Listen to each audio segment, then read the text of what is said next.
How you doing out there, guys? This is Saturday, your favorite day to be on my channel, because it is the Comic Stand, my weekly show where I discuss comic book previews and do all that great stuff with news and give you guys my opinion on the best of the greatest and the best and the greatest of all the great news that has happened.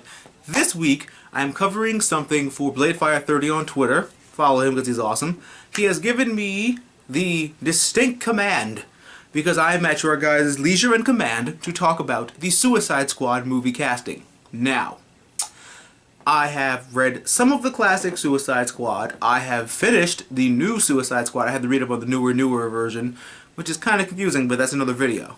But I'm going to talk to you guys about the cast. I'm not going to talk too much about the story, because let me tell you guys something about this. I'm a confirmed for all you guys right now. I am working very hard on how these movies can work, like most of the DC slates and the Marvel movies.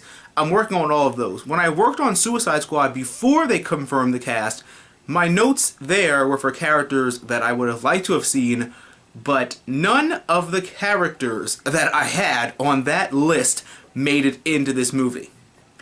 Except for Deadshot and Harley Quinn. Like, I had a completely different cast in mind of characters. So I'm not sure whether I should still make this video for you guys, or if I should change everything around for the confirmation. Comment down below what you want me to do, and I'll gladly do it. But all in all, the story seems the same, but let's just talk about this. They were talking a lot about all the people that were cast, all that beforehand, but now we have a distinct confirmation. Tom Hardy's going to be Rick Flag, who's going to be the leader of the Suicide Squad. I feel like they're going retro classic Suicide Squad, which is cool. The Suicide Squad's basic membership has changed over the years because either they die, or they leave, or they die. That's the whole point. Who knows? Who knows? At the end of this movie, most people might not even survive. But I'm going to talk about the cast first, who they're playing, and my opinions on each and every one of them. Tom Hardy's Rick Flag. Margot Robbie's Harley Quinn. We already knew that. Will Smith is Deadshot. Cara Delevingne. Her is Enchantress. Jared Leto's the Joker. Jai Courtney is Boomerang.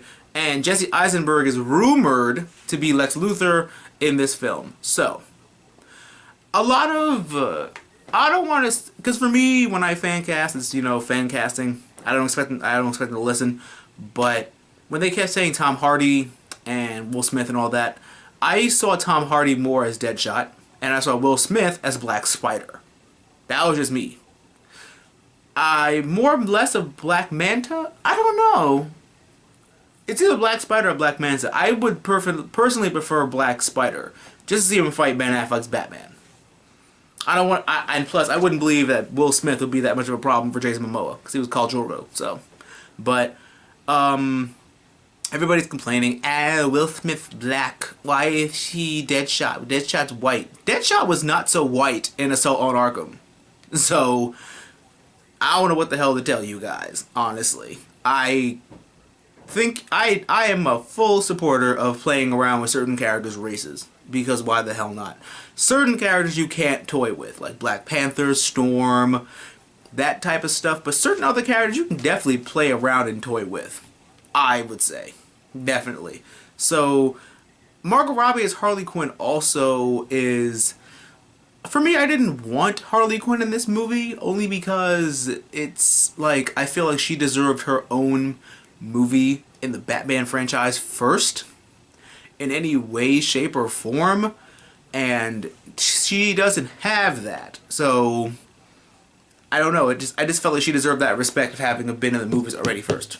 She was going to be in the movies, but then something terrible happened, and even if she wasn't, if that horrible circumstance hadn't happened and she was in the Dark Knight, Christopher Nolan movies, I'd have been fine with that, because people already know who she was on the big screen. DC's taking a big risk with this, in my eyes, because I always wanted her to be in the Batman movies first so that we know who she is. People know who she is from the movies, the TV shows, and all that, but I don't know, I'm weird. It's different. Don't get me wrong, I keep hearing she can do it. I haven't seen Wolf of Wall Street, but she looks like Harley. Only thing, if I was like her coach, I want to be like a coach to the actors in the comic book world to teach them stuff. All she has to do is really have the accent and break through that mentality.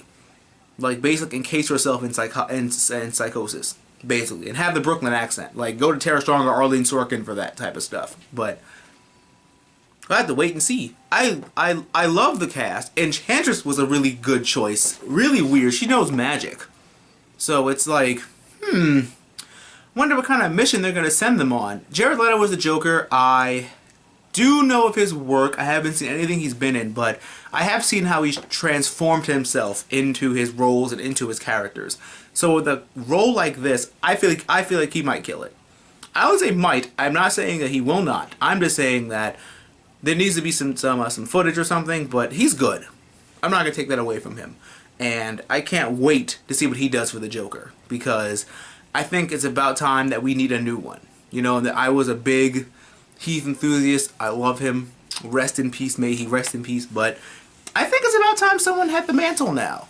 Definitely. And if it had to be anybody, I would definitely say it was him. I think he already has natural green eyes anyway, so him and Margot Robbie terrorizing the world, and hell, who knows, when they make another Batman movie after this phase 1 of the DC movies, we could definitely have a Jared Leto, Margot Robbie movie side by side. Let me tell you something, they'd be broken and sexy. And that's what we need in these movies. Jay Courtney as Boomerang. Pretty sure they mean Captain Boomerang, I think. But if he's not Captain Boomerang, then something must be off of this rank. So, all in all, I feel like to pull off the Suicide Squad, the cast needs to be like misfits, like the Suicide Squad is. They are a group of mismatched people that are forced to do the bidding of whoever. And that's basically it. So, I feel like these people would really do well. I feel like the Joker's going to be there for a little bit. Like, for a tiny segment of the movie, just because Harley's there. That's how it happened in the comic books. He was like, oh, I'm back in town. What are you doing? And she was like, uh-oh. Nothing, Puddin'. Just chilling. How about you? And he's like, how dare you with my face off? And I was like, okay.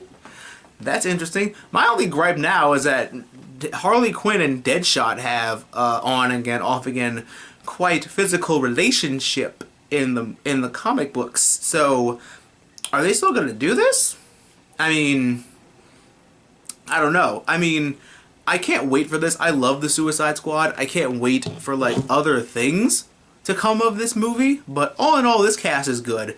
I'm not one of those people that's gonna bash on it right off the bat. It's like, damn, come on, they just breathe. Give them a damn minute. I mean, Will Smith is a phenomenal actor. Even if you don't, he's phenomenal. Sure, he's had his hits and misses, but really, who hasn't? Seriously, like, come on now. Who hasn't had that? I loved him in Hancock. I feel like that should have been a series of movies. But whatever the case from that, everybody's gonna do great. I feel like the movie's gonna be great. I'm going to be so excited about this movie because I love the Suicide Squad. I can't wait to see what story they're gonna pick. I really feel like I should do that video again, but let me know in the comments if you want me to publish the original video that I was gonna make with the characters I would have picked, or if you want me to switch it around because the cast has just been confirmed. And also comment down below if you're excited for the Suicide Squad, because I know I am. And look, I have a Suicide Squad member right behind me. Yeah, Batman was a part of it for like like an issue or two. They fucked up that bad. They had to call Batman to come and help. But thank you guys so much for watching this episode of The Comic Stand. Catch you guys next week with great weekly news. You can always hit me up on social media at MrDarkPhoenix on Twitter, and my Facebook page, MrDarkPhoenix, to recommend me videos and all that good stuff. I love to do stuff for you guys. Any kind of videos you guys want me to do, drop it here in this comment section, or on Facebook, or on Twitter. I love making videos for you guys. The rest of my social media links will be at the end of this video, as well as annotations to that big old subscribe button, just in case you missed it. Previous episodes of The Comic Stand, and New York Comic Con 2014 coverage where I got to interview Ben McKenzie, Robin Lord Taylor, Matt Ryan, Michael Jai White, and a bunch of other great people that you know and love to watch. Thank you all so much for tuning in this episode of The Comic Stand. Always remember, through good times and bad times, remember to geek out and enjoy your lives. I'll catch you guys next Tuesday and Wednesday for the mid-season finales of Arrow and The Flash, and I'll catch you guys next Saturday for another episode of The Comic Stand.